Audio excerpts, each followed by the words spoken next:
দেখুন, প্রথমেই বলি সম্পূর্ণ আইনটি কেউ চ্যালেঞ্জ করেনি। মানে আমি জানি না যে মানে এটা নিয়ে এত মানে হিউম্যান ক্রাই কেন হচ্ছে। সম্পূর্ণ আইন আমাকে একটা পিটিশন দেখাতে পারবেন না যেখানে গোটা অ্যামেন্ডমেন্ট অ্যাক্ট সেটাকে চ্যালেঞ্জ করা হয়েছিল। প্রেয়ার পোর্শনে চলে যাবেন, প্রতিটি পিটিশনের প্রেয়ার পোর্শনে চলে যাবেন, কেউ সম্পূর্ণ আইন চ্যালেঞ্জ করে না।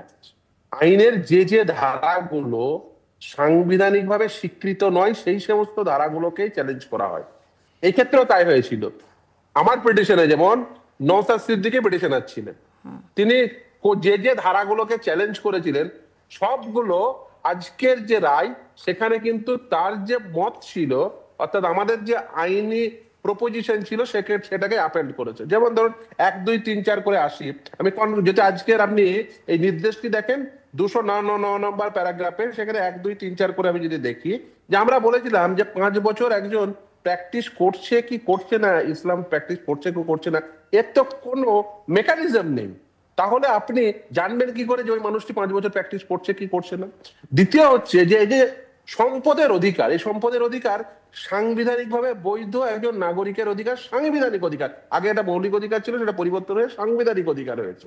তাহলে সাংবিধানিক অধিকার যে সম্পদের একজন নাগরিকের, সে তার সম্পদটা তার বান্ধবীকে দেবে, তার প্রেমিকাকে দেবে, তার সন্তানকে দেবে, নাকি আল্লাহর উদ্দেশ্যে উৎসর্গ করবে, সেটা সে ডিসাইড করবে।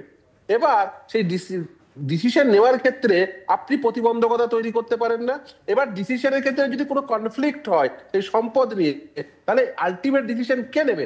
একটা executive body, quasi judicial body, judicial body, নাকি এটাকে বাইপাস করে দিয়ে একজন ডেজিগনেটেড অফিসার যতদিন পর্যন্ত রিপোর্ট না দেবে ততদিন পর্যন্ত ওইটাকে ওয়াকআপ হিসেবে মানে আপনি ইউজই করতে পারবেন না? এটা কখনো হতে পারে? আমরা যে কথা বলেছি এক্স্যাক্টলি সুপ্রিম কোর্ট সেই কথাই বলেছে। এবং এটা সুপ্রিম কোর্ট আজকে আপনি যখন রায় প্রোনাউন্স করছিল তখন খুব বলেছে যে রিয়ার অফ দ্য রিয়ারেস্ট ওকেশনেই একটি জনগণের মতের রিফ্লেকশন হয়তো এই জনপ্রতিনিধিদের মাধ্যমে তৈরি আইন, সেই আইনে অন্তর্বর্তীকালীন এইভাবে স্থগিতাদেশ পড়ছে, এটা কিন্তু রেয়ার অফ দ্য রেয়ারেস্ট ঘটনা।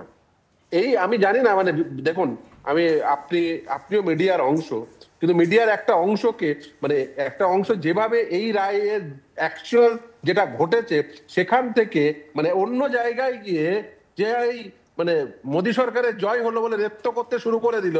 আরে মোদী সরকারের তৈরি করা আইন যা মোদী সরকার ইমপ্লিকেশন করতে চাইছিল সেগুলো আজকে স্থগিতাদেশ হলো। কত বড় লজ্জা বলুন তো, যে একটা সরকার যে আইন তৈরি করেছে আদালত সেখানে স্থগিতাদেশ দিল সরকারের ইচ্ছায়। বেসিক্যালি সরকারের যে ইচ্ছাটা সঠিক ছিল না সেটা, এবং সংবিধান স্বীকৃত ছিল না, এই স্থগিতাদেশের ফলে পরিষ্কার হয়ে গেছে। যদি ঠিক থাকতো তাহলে বলতো না এই সম্পূর্ণ আইন একদম সঠিক, একটি অংশকেও টাচ করা যাবে না।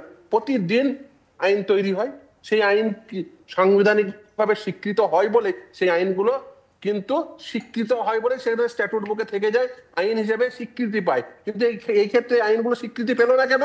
তার কারণ এই যে আমাদের সাংবিধানিক প্যারামিটার, সেই সাংবিধানিক প্যারামিটারে এইগুলো বৈধ বলে সুপ্রিম কোর্টের অন্তত পক্ষে প্রাইমা ফেসি মনে হচ্ছে না। আমি আসবো ফিরদৌস তোমার কাছে। এই জন্য স্থগিতাদেশ দিল, ফলে এটা সরকারের কাছে কিন্তু বড় তাবাচা। এটা সরকারের যে ইচ্ছা সেটা যে সংবিধান স্বীকৃত নয় সেটা পরিষ্কার।